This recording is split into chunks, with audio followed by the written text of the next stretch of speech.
नमस्कार, आप देख रहे हैं खबर 100 में हूं आपके साथ राहुल मौर्य। आइए रुख करते हैं इस वक्त की बड़ी खबरों पर, लेकिन उससे पहले एक नजर हेडलाइंस की ओर।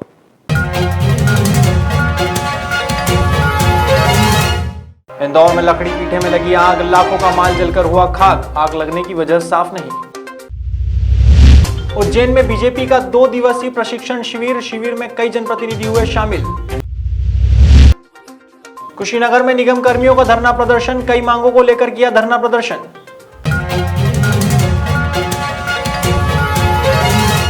इंदौर के विजयनगर क्षेत्र में बड़ी भमूरी में देर रात अचानक भीषण आग लग गई। इस घटना से गोदाम में रखी लाखों रुपए की लकड़ी जलकर खाक हो गई। इतना ही नहीं, आग ने पास के ही एक ऑटो गैरेज को भी अपनी चपेट में ले लिया, जिसके चलते 5 कार जलकर खाक हो गई। वहीं मौके पर पहुंची फायर की 4 गाड़ियों ने कड़ी मशक्कत के बाद आग पर काबू पाने का प्रयास किया। फिलहाल आगजनी के कारणों का खुलासा नहीं हो सका है। आग लग गई है, आपके शॉप पे आ जाओ जल्दी। बस क्या शॉप है आपका? 4 व्हीलर वर्कशॉप है। कितना नुकसान हुआ है? बहुत नुकसान हो गया, पूरा ही नुकसान हो गया। गाड़ियाँ कितनी जल गई? 5 गाड़ियाँ जल गई। किसकी थी ये? कस्टमर की। क्या कारण बताया? पास में टाल है ना, पास में लकड़ी का टाल है, उसकी वजह से इधर आग आ गई। टाल है, उसके कारण जो है यहाँ पास में इनके गैरेज में आग लग गई। वो इनको सूचना मिली थाने से, पुलिस वालों ने फ़ोन करा इनको, तो ये अन्नू भाई का गैरेज है, तो ये आए। मुझे फ़ोन मालूम पड़ा तो हम लोग यहाँ जितने भी दुकानदार हैं यहाँ पर, गैरेज वाले, फैक्ट्री वाले, सब यहाँ आए। जाके मालूम पड़ा तो हम लोग यहाँ आए हैं। इस नाम से गैरेज है। उज्जैन में भाजपा पार्टी का 2 दिवसीय प्रशिक्षण शिविर चल रहा है। 2 दिवसीय विधायकों के प्रशिक्षण के दूसरे दिन सीएम शिवराज सिंह चौहान उज्जैन पहुंचे और विधायकों की पाठशाला में शामिल हुए। इस मौके पर गृह मंत्री नरोत्तम मिश्रा सहित जल संसाधन मंत्री तुलसी सिलावट व उद्योग मंत्री राजवर्धन सिंह ने मीडिया से बात करते हुए अपने विचार साझा किए। इस दौरान मीडिया से बात करते हुए गृह मंत्री नरोत्तम मिश्रा ने मंडला पुलिस को मिली सफलता के लिए बधाई दी है। बता दें, 2 नक्सलियों को मंडला पुलिस ने एनकाउंटर में ढेर किया है। दोनों ही नक्सलियों पर 14 लाख का इनाम घोषित था। पुलिस ने इस कार्यवाही में नक्सली सामग्री भी बरामद की है। सत्र है, आज आखिरी दिवस है और जैसा कल चला उसी प्रकार से आज भी है।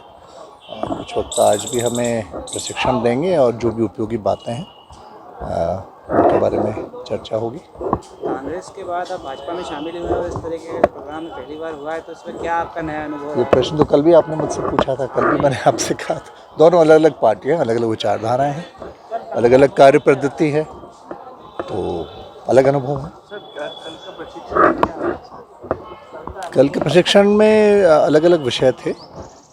किस प्रकार से हमें आचरण रखना चाहिए, व्यवहार रखना चाहिए, किस प्रकार से हमें क्षेत्रों में कार्य करना चाहिए, तो सारगर्भित बातें थी और आने वाले समय में उपयोगी साबित होंगी। आने वाले समय से नगरीय चुनाव है, इसका क्या प्रभाव पड़ता है? नगरीय निकाय चुनाव तो वहाँ जो कार्य हुआ है जिस क्षेत्र में, उसके आधार पे होंगे। वहाँ पर अलग मुद्दे होते हैं, ये प्रशिक्षण है, तो प्रशिक्षण और नगरीय निकाय चुनाव से क्या संबंध? धार्मिक नगरी पहले जी, जी। विक्रम उद्योगपुरी है, विक्रम उद्योगपुरी में कार्य चल रहा है, केंद्र से सहायता। कोरोना काल में तो विश्व भर में दिक्कत है, सिर्फ उज्जैन में नहीं, लेकिन उस पर हम लोग कार्य कर रहे हैं। शीघ्र ही उसके परिणाम आपको दिखेंगे। देखो, एक हम लोगों को मात्र अभी 11 महीने हुए भारतीय जनता पार्टी में सम्मिलित हुए, हम सब मतलब प्रोग्राम जी में, पर एक अद्भुत, हमको जो सुनते थे हमारा संगठन भारतीय जनता पार्टी का बहुत मजबूत है। इस शिविर में आने के बाद, इस वर्ग होने के बाद हमको लगा जिससे सबके अनुभव का लाभ हम ले रहे हैं। एक आत्मविश्वास, समन्वय, सामंजस्य, आदमी के जनप्रतिनिधियों कैसा आचरण करना है, कैसा व्यवहार करना है, किस तरीके से काम करना है, ये कहीं सीखने का कोई मंच है तो भारतीय जनता पार्टी, ये हम सीखने के लिए आए हैं। मैं वाकई में मैं मध्य प्रदेश के ओजस्वी मुख्यमंत्री जी को धन्यवाद देता हूँ, भाजपा के अध्यक्ष जी को धन्यवाद देता हूँ और पूरी भारतीय जनता पार्टी को, क्योंकि हमको सीखने को मिल रहा है। इससे हमको डबल ऊर्जा से काम करने का मौका मिलेगा, हमें ऊर्जा आएगी। सज्जन सिंह वर्मा ने कल भी यही कहा था कि यहाँ सिर्फ झूठ बोलने की ट्रेनिंग दी जाती है और सज्जन सिंह वर्मा जी के प्रमाण पत्र की जरूरत हमको नहीं चाहिए। वो कांग्रेस बची का धरातल में चाहिए, उनके बाद बोलने के अलावा बचा है क्या? देखिए, अकारण का विरोध और अकारण को मध्य प्रदेश की शांति तो हम किसी को भी भंग नहीं करने देंगे, चाहे वो कोई भी हो। कंगना बहन एकदम निश्चिंत रहे, इस तरह की कोई भी नापाक हरकत कोई करेगा तो उसके साथ ऐसा ही बर्ताव होगा। कन्या विवाह योजना से इनकम टैक्स पेयर को हटाया जा रहा है। इनकम टैक्स पेयर तो पहले भी शायद नहीं थे, मेरे ख्याल से पहले भी नहीं थे। एपीएल इनकम टैक्स पेयर दोनों मेरे ख्याल से नहीं, ऐसा नहीं है। इनकम टैक्स पेयर पहले भी नहीं थे, शायद अभी भी नहीं होंगे मेरे ख्याल से। पश्चिम बंगाल में आपको जिम्मेदारी मिली, कैलाश विजयवर्गीय भी यहाँ पर प्रभारी है वहाँ के, क्या विधायकों को भी पश्चिम बंगाल चुनाव में लेके जाएंगे? सारे विधायक यहाँ पर मौजूद हैं। माननीय कैलाश जी प्रभारी है हमारे, वो जिसे ठीक समझेंगे उसे भेजेंगे। कामयाबी मिली। मैंने अभी फ़ोन से मंडला के एसपी साहब को और पुलिस को भी अलग अलग बधाई दी है। आज मंडला में मैन उर्फ टुल्ला उई के निवासी सुकमा दक्षिण बस्तर, जिस पर 14 लाख का इनाम था, प्रमिला सुकमा दक्षिण बस्तर इनाम 14 लाख रुपए, इनसे एक SLR 303 बोर एक और 315 बोर की एक, इसके साथ साथ अन्य नक्सली सामग्री भी बरामद हुई है। दोनों को एनकाउंटर में हमारी पुलिस ने धराशायी किया है। आप भी देख रहे होंगे लगातार कि मध्य प्रदेश की पुलिस और हमारे चल रहे अभियान एक के बाद एक सफल होते जा रहे हैं। चाहे वो माफियाओं के खिलाफ कार्रवाई हो, चाहे वो ड्रग माफियाओं के खिलाफ कार्रवाई हो, चाहे भू माफिया के खिलाफ हो, इन सब के खिलाफ लगातार कार्रवाई की। शुक्रवार को कुशीनगर में उत्तर प्रदेश जल निगम संघर्ष समिति के बैनर तले पडरौना बाईपास रोड स्थित जल निगम कार्यालय पर निगम कर्मियों ने धरना प्रदर्शन किया और साथ ही कुशीनगर जिलाधिकारी को ज्ञापन भी सौंपा है। निगम कर्मियों की माने तो विगत 5 माह से बकाया वेतन और साथ ही 2016 से बकाई पेंशन जल्द से जल्द मिले, इसके लिए यह धरना प्रदर्शन किया गया है। इस दौरान निगम कर्मियों ने चेतावनी भी दी है कि मांगे पूरी नहीं होने पर आमरण अनशन भी करेंगे।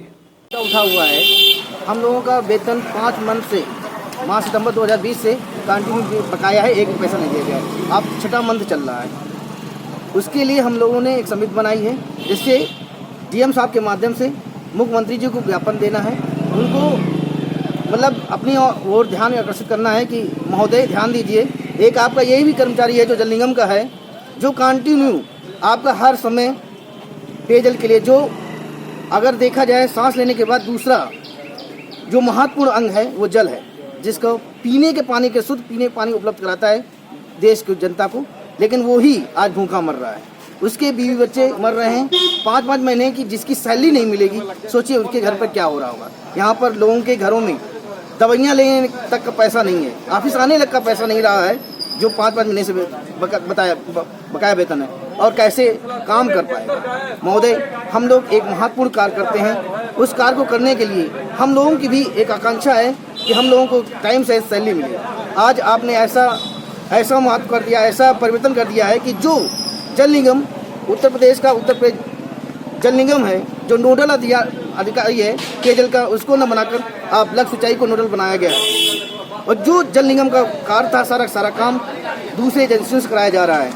जो हम लोग एक कार्यकारिणी एजेंसी है जल निगम, जिसकी जो काम करता है उसी का सेंटेज मिलता है, उसी से हम लोग सैलरी मिलती है। जब कार्य आप किसी अन्य से कराएंगे तो हम लोगों को सेंटेज नहीं मिलेगा। पहले भी एक बहुत ही गलत कार्य किया गया, जो पहले हम लोगों को 90 के पहले सेंटेज जो 22% था, उसको लाकर 12.5% कर दिया गया।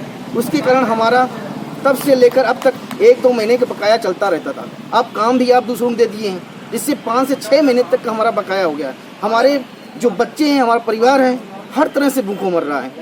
कृपया हम लोगों को पर ध्यान दें, या तो हम लोगों को जो सैलरी है तेजी से दे दें, आप काम किसी को दे दें, जो काम हमारे लिए दें वो हम करेंगे, हमेशा करते ज्ञापन दिए ना हाँ, हम लोग सिर्फ 5 महीने के सैलरी के लिए और अनुकंपा नियुक्त जो बहुत सारे लोग हैं जिनके घर वाले कार्य करते करते ऑफिस में देहांत हो गया, उनके बच्चे भी जो एक नियम होता है कि उनके बच्चों को सैलरी मतलब नौकरी दी जाती वो भी नहीं लटकाई जा रही है। और जो पेंशन है, जिन्होंने अपना सारा जीवन जल निगम के कार्य के लिए लगा दिया, आज वो बुढ़ापे की जो लाठी होती है पेंशन, उसको ही देने से नहीं दे पा रहे हैं। बताइए कैसे घर किसी का परिवार चलेगा। कितने लोग अगर सरकार आप लोग को निकाल देती है तो कितने लोग बेघर हो जाएंगे? और ये करीब अभी पूरा आंकड़ा नहीं बता सकते, लेकिन 20,000 से ऊपर परिवार है जो यूपी का जो पूरा बेघर हो जाएगा। अगर नहीं होती है तो इसके आगे क्या रणनीति रहेगी आप? अभी तो जो आज का कार्यक्रम था हमारा 1 दिवसीय कार्यक्रम था, जो हर एक मुख्यालय में यूपी के जितने भी जनपद हैं उनके कार्यालय पर कार्यक्रम करना था।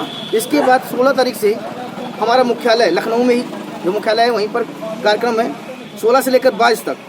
उसके 22 के बाद हमारा आमरण अनशन चलेगा। क्या नाम है आपका? NK पाल।